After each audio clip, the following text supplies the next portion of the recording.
Good people, what's up? What's good, man? I'm blessed to be your host, Caleb Smith. I had to come to you guys with an emergency pod of chilling with Caleb, man. It has been pure chaos and craziness today with the Breakfast Club. I was gonna go live and talk about Jess Hilarious's live from last night. We were gonna talk about that today, but hey, this morning, post notifications on with the Breakfast Club. It was even crazier this morning where they addressed Jess's issues that she's had with the Breakfast Club. We all have seen so many things diverge from this situation about Jess. You could see body language wise her discomfort, her frustrations, if you will. Loren Larosa, seeing her blossom in that role. If you guys are not familiar, today, earlier this morning on the Breakfast Club, Jess Hilarious in part one of the video addressed her flight, her issues, her plight rather, excuse me, with Loren LaRosa, with Charlemagne, with the Breakfast Club. In the part one video, it was just herself sitting down with DJ Envy and Charlemagne the God, expressing her grievances. In the following video, Loren LaRosa, she joined, and Lauren, she kind of stood on business. In that second video, Lauren and Jess addressed their friction. Lauren admitted that she didn't like Jess telling her to shut up, be quiet, that she did not appreciate that. Jess, she expressed her sentiments as well towards Lauren. And seeing this unfold in real time, I gotta salute platforms like Homeroom University. I gotta salute the Stop Chigs because people tried to talk about podcast blogs and media platform blogs, podcast about podcasts, but they've been right about the situation from its very inception. These people were saying, hey, something's not right, something's not looking good. This looks suspect. People saw Lauren and Jess not clicking. People saw how Jess felt somewhat intimidated by Lauren. And lo and behold, those instincts came out to be true.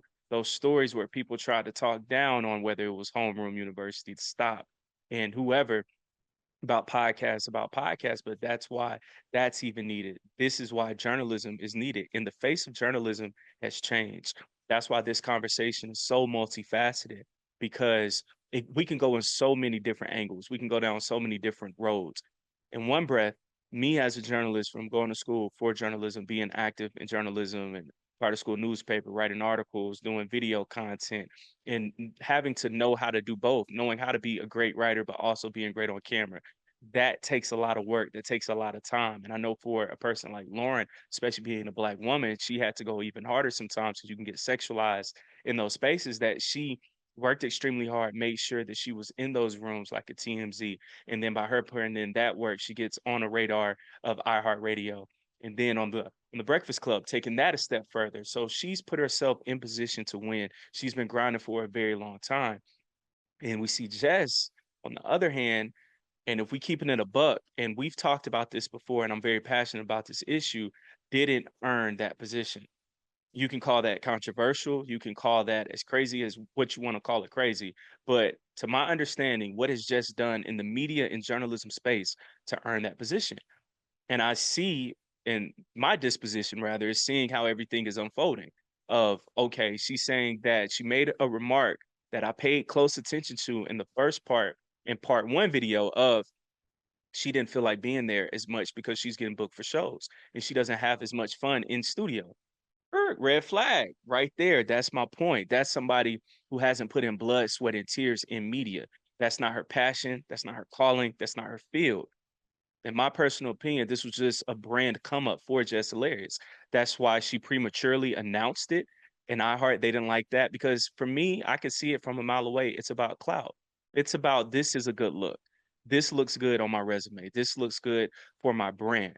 You're not here to interview people. You're not here because you want to interview people, because you want to tell stories, because you want to do great journalism and have impactful cultural pieces that people can share amongst the culture, amongst each other about these conversations. That's why you see a Charlemagne the God outside of the Breakfast Club itself doing his own interviews, his own platform, and also doing Brilliant Idiots. Why? Because he's a real journalist, because he loves media.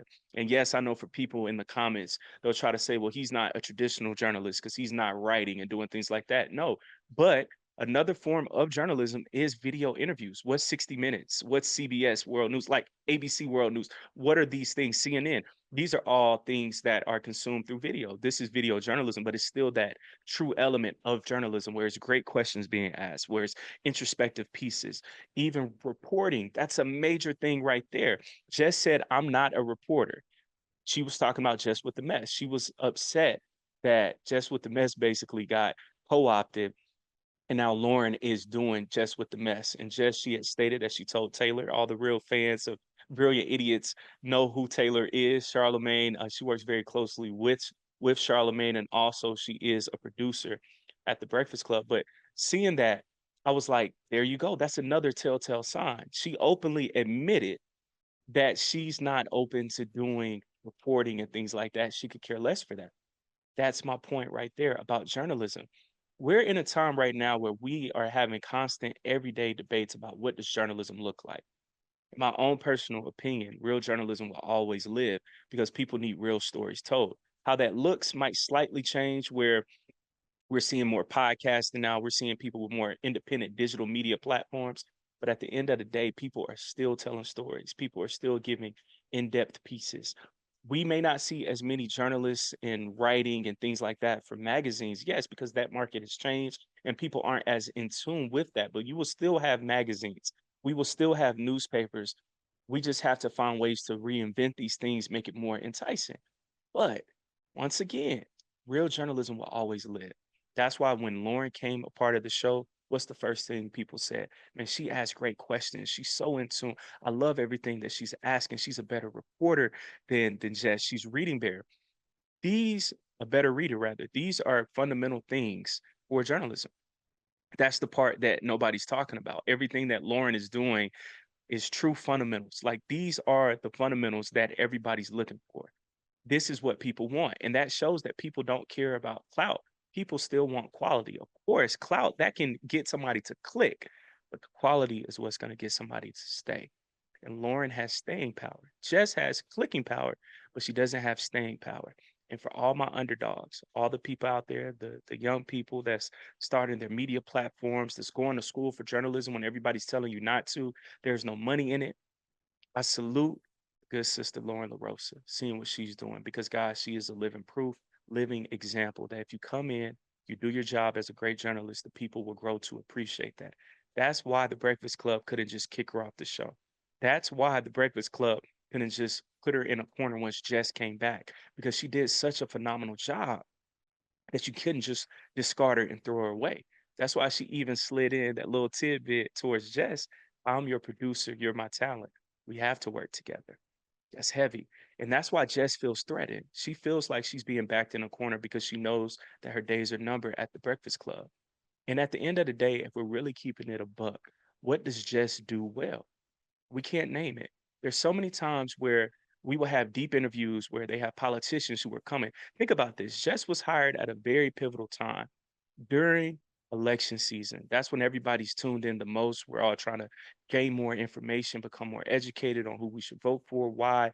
Even if you already know that you're going to vote blue no matter who, or you're going to vote red till you're dead, you're going to look and compare options and just listen to these conversations, whether it's a Vivek Ramaswamy or whether it's the Green Party with Dr. Buck who came through.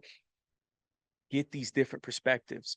And where a journalist's job is to come in, is to ask those questions that the people are interested in knowing and to maintain and to keep a great conversation flowing. And unfortunately, that's not just a strong suit. In the comments, which is Jess is well abreast to, in the comments, people would constantly say that Jess was not asking any questions. She wasn't taking part in it. She didn't seem like she was excited to be there. And then she confirmed that without even knowing it outwardly by saying, hey, I didn't want to be here because I'm getting booked for comedy shows. So then that makes me take a step back and think, why did you want this position to begin with? And this is what so many journalists like a Elliot Wilson have gotten upset about. And see, people try to discard what Elliot was saying, but he was speaking truth. Where our biggest problem is lying in is that people and brands are going with influencers over real journalists because influencers have followers. And what they're thinking is, hey, that saves us marketing and ad dollars because, all right, let's say that said person has, let's just use Jess for an example. I don't know exactly how many followers that she has per se, but let's just guesstimate and say that she has anywhere between 2 to 4 million followers.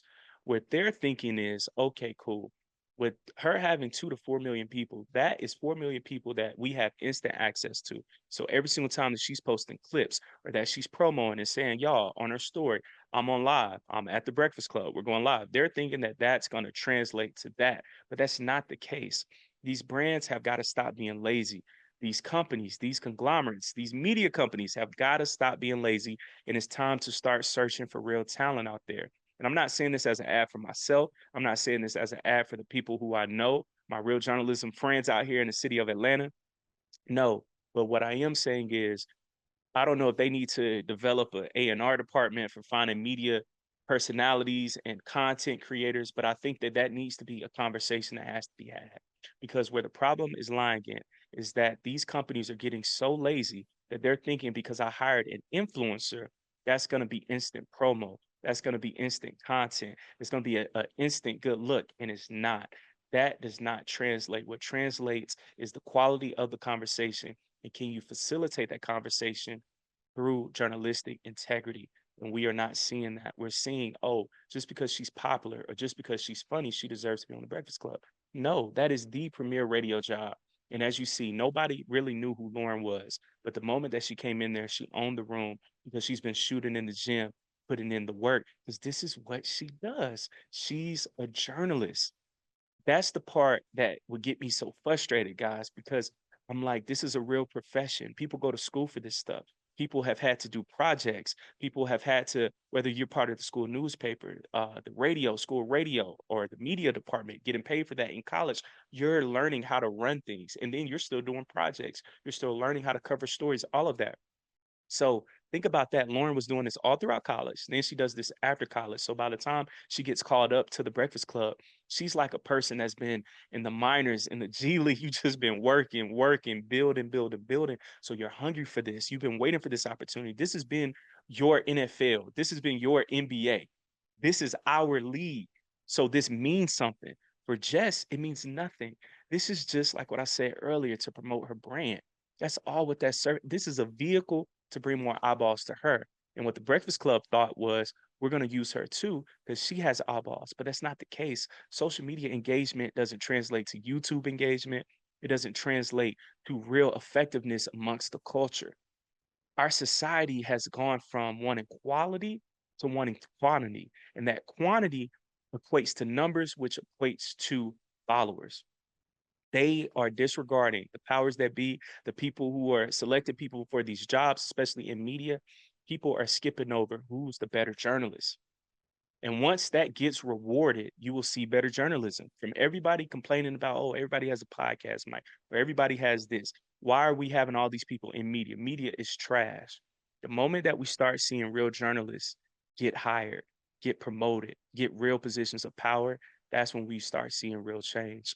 And my wife, Sydney, she actually gave me a real good talk where she was like, Caleb, that's why I'm proud of you for always being independent. And I'm not saying that from a standpoint of being independent till you die. No, but that's why it's important to always build your own platform. Because even thinking about Lauren, what Lauren has been going through at the Breakfast Club, she's more qualified and she's better. Head to head, she's better. And she's now dealing with this publicly where they're talking about, oh, she tried to close the elevator door before Jess tried to hop on, things like that. And I get it, it's great for content, all of those things. But imagine being qualified and the person who has the job that you want. And I don't care what Lauren says, of course she wants that spot. Who wouldn't? And she's better at it. Person who does have it, they could care less about that job. That's even more infuriating because it's like for Lauren, it's been reported, we don't know if it's true or not, that that role started at like 350K a year. So just think about perspective too, what these companies aren't even thinking about just on a business side. A Loren Larosa, you will be making a doctor's salary in Jess's seat. For Jess, as an influencer, she could scoff at that 350K. She might try to come back to the renegotiating table and say, yo, I want 2 million on my next contract, 2 million a year annually. And Lauren, she might just say renegotiations, I want 750. And then the third deal, she might say, hey, I want 2.5. Opposed to Jess, she's going to want more.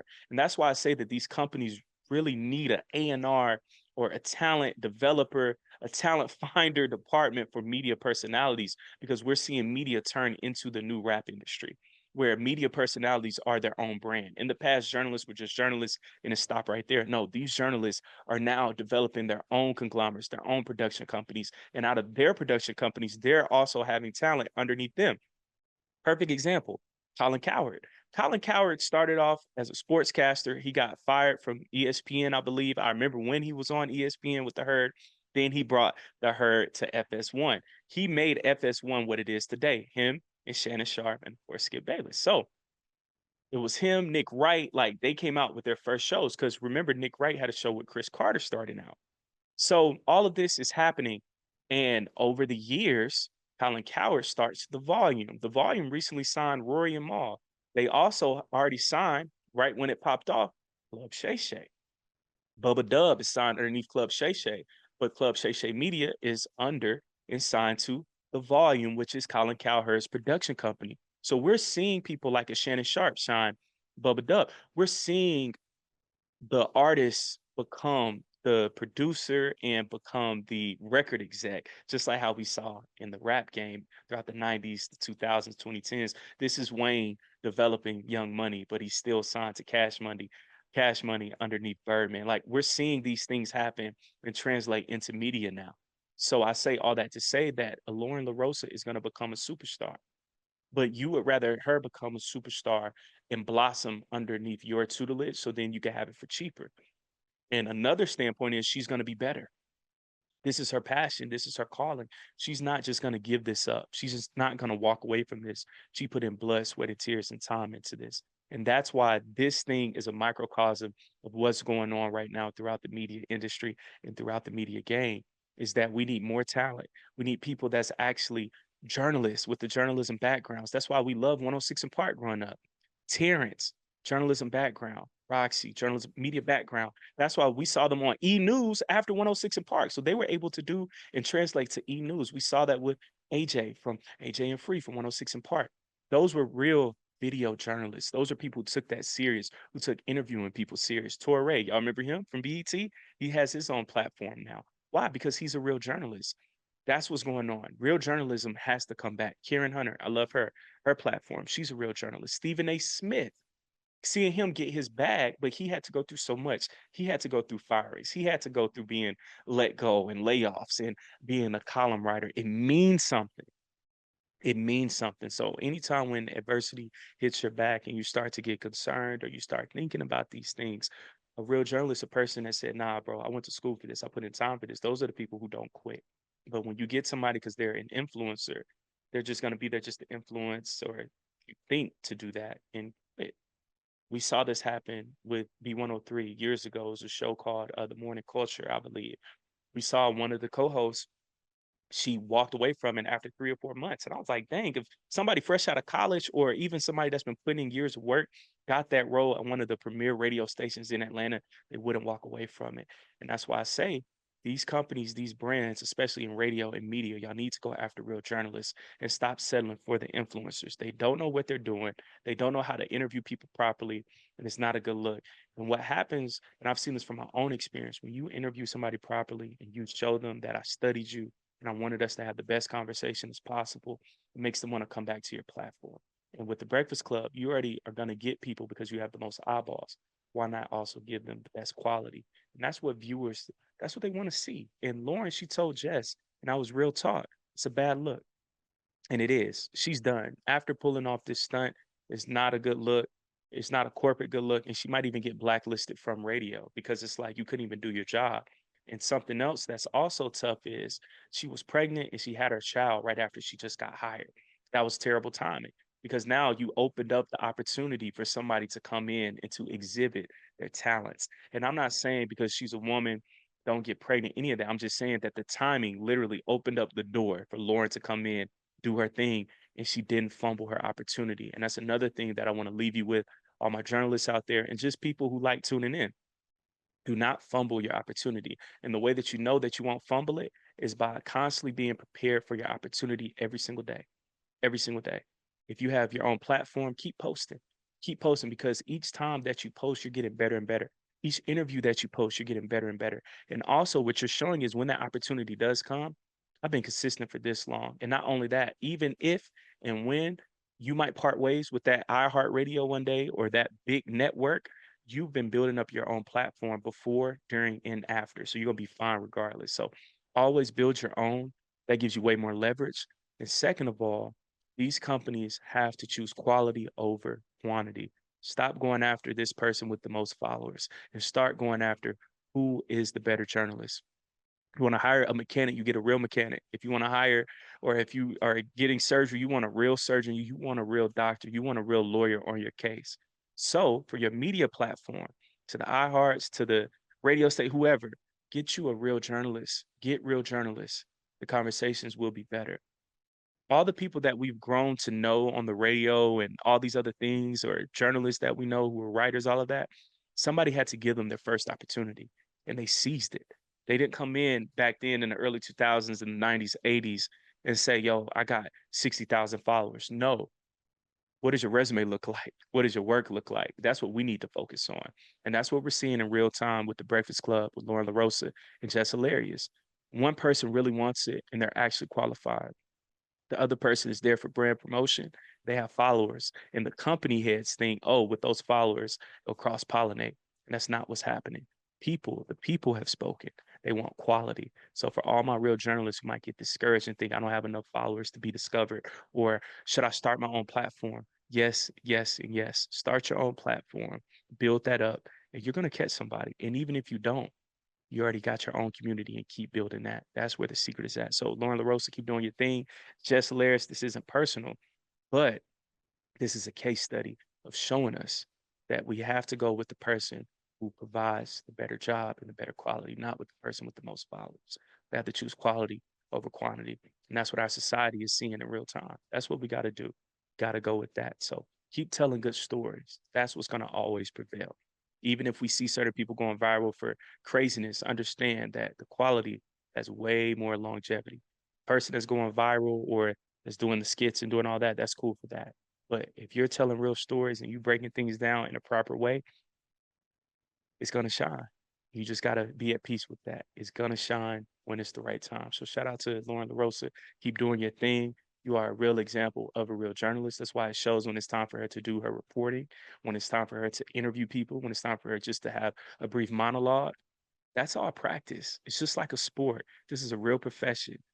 This is what happens when you spend 10,000 hours focused on your craft. So then when it's time to step up to that big stage, hey, we already cooking. But thank y'all, man, for tuning in, showing love. It's a pleasure to always chop it up with you guys. I apologize for our typical quality not being there, man. This just happened. So I had to film this at the crib, get this posted for you guys. But we got some fire episodes dropping soon. But I appreciate you guys tuning in. Blessed be your host, Caleb Smith. Until next time, y'all.